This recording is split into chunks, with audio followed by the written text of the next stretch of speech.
So carrying on with the higher level of detail here in football, we're going to move on to some offense and talk RPOs and triple option out of the spread and kind of some of the offensive philosophies that people have gotten to currently. So we're going to start with RPOs, and really RPOs are an extension of the play action pass, meaning we're showing run action and then pulling the ball out and throwing a pass off of the run action. And what you have to realize when you look at defensive structures is there are certain guys that we call, potential conflict players. And they are your linebackers and your safeties. And if you remember the previous videos, these guys have responsibilities in the run fit, so in the run game. They're very important in run fits. But they also have responsibilities in the pass game with pass drops. So that creates potential conflict if we're going to show run as well as pass. So traditionally, years ago, it was just the play action pass where you would show an inside run here and maybe draw a linebacker and throw the slant behind him no matter what, something like this, right? You'd show action here, the quarterback put the ball in here, this guy would dip his head in here because the guy that's up in the box says, hey, the linebacker keeps dipping his head inside. So then you throw the play action pass off of it, boom, you throw it here, you throw right into where that guy's sticking his nose into his pass drop. He was the, quote, conflict player, and that was the way things went.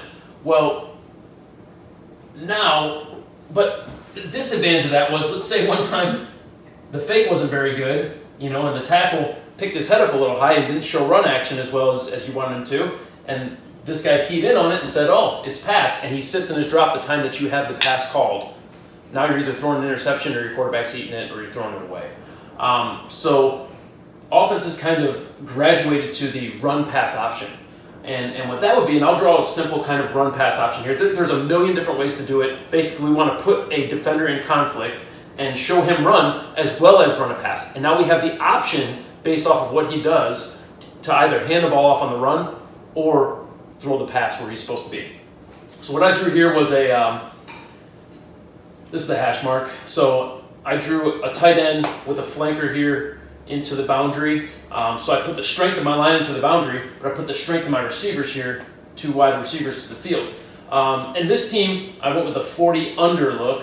So kick to a 1 and a 3 technique, played this guy in a straight up 8. So he could play outside, and we could play here, or he could play inside, and this guy plays outside. Regardless, it doesn't matter. That's the front we're in. And what we're going to run is just a simple kind of power wrap play here. And we're going to read, let me erase these. We're going to read the Will Backer here. So what this defense did, and this isn't right or wrong, this is what they did, was designate the strong side as the tight end side. So we kicked instead of the receiver side or the wide side. So we kicked our front here, and we put our strong backer in the 4-3 to the tight end. So we're going to run all hitches, okay? Whatever concept that would be for you guys, we're going to run all hitches out here, okay? Except the tight ends in the run game. We're going to run a hitch here. We're going to run a hitch out here. Obviously, the spacing is a lot better than that on a real field. So we're going to fold the one technique. And a full block to the one technique, if you remember a full block, it's a cross block, okay? So we're going to come down. We're going to fold one, so that's going to bring our center here. And he has Mike, okay? We're going to block out here. And we are run blocking in here, okay? This is not, pass blocking or pass. This is run blocking. We're going to block here. We're going to probably sift off to here. Cut off block. Okay. So as you can see, we're not accounting for this guy. We're not blocking him.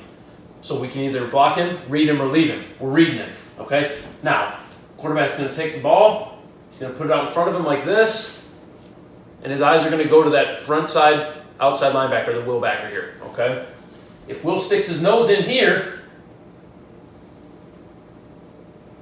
he's going to pull it, and he's going to throw the hitch right behind him, where the Will Backer would be in pass coverage.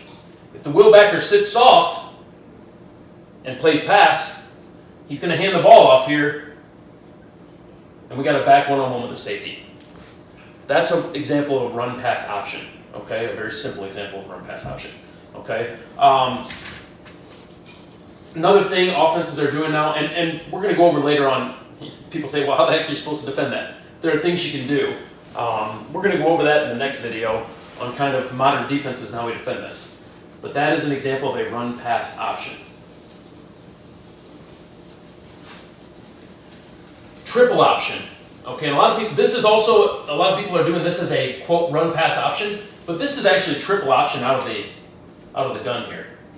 So let's draw again our offense here. Okay, we're going here. Let's just draw a 2x2 set. Okay, so 2x2. Let's say we're playing a one high structure defense. Okay, a safety, a corner. Okay, we got an outside linebacker here, and we got a linebacker here, inside of the number 2 receiver. And let's say they're playing a over scheme. Okay, and they're playing it to the back, 40 over, and here's Mike. Okay, all right. Now we can run a triple option scheme that is a run pass option too, but this is really triple option. Okay. So we're going to block zone to the left here. So we're going to come here, we're going to come here, we're going to come here, we're going to come here. Obviously this guy, by alignment right now, is probably climbing unless that one crosses face. That one technique would come here. The guard would pick him up, the center would climb. Again, we're blocking gaps, not men. This is zone. Okay? So the two reads. Here, there's our first read. Okay? That's the guy we don't block. So landmark is inside leg of the front side guard. Quarterback's eyes go to here. If we get a crash by this defensive end, if we don't get a crash by the defensive end, we hand the ball off. Hand the ball off and we're running inside zone and we have numbers in here. We got 1, 2, 3, 4, 5 versus 1, 2, 3, 4. 5 on 4 with the ball carrier behind, we're in business, okay? If we get a crash, that is a pull read. And the pull read usually goes wide, okay? Now over here we're going to run something like just a simple flood concept. So we're going to run a go here, and this guy's going to run a 5-yard out cut, okay? So first read, option number 1 is hand the ball off. Option number 2 is quarterback run.